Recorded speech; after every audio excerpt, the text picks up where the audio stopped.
Excuse me, ma'am. Hindi po kayo pipwede rito. Ako ho yung nanay ng batang namatay. Pinagbabawal po kayo ni madam.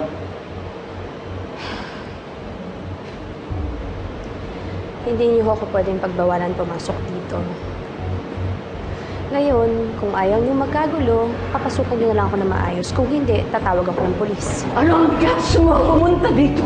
When I told you not! Kung inaakala niyo na natatakot ako sa mga pagbabantayan, hindi.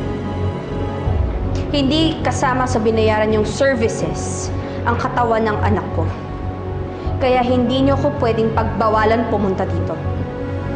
Sinabi ko hindi ka pwede, di ba? Huwag kang ang maano, ang ano-ano mo, ha? Ang kulit mo, hindi ka na pwedeng pumasok dito, Ayaw di ba? niyong tumigil, Hindi ha? ka pwedeng pumasok dito! Hindi ka pwedeng pumasok! Ang kulit-kulit dito!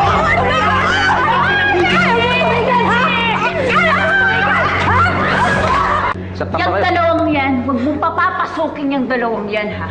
Tingnan mo yung ginawa kay Mama. Pinagtulungan! Excuse me, Georgia? Tigil-tigilan mo na yung mga kasinungalingan mo. Ha?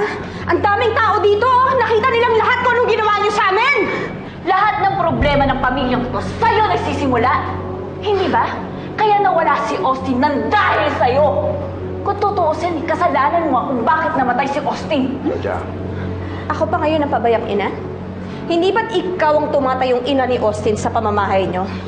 At nawala si Austin sa bahay niyo, ikaw ang pabayang babae! Ikaw ang dahilan ba't siya namatay! Tama na. Murang yan. Tama na! Huwag mo siyang papatulan. Tama na. Yan siya ko. Okay. Yan siya ko.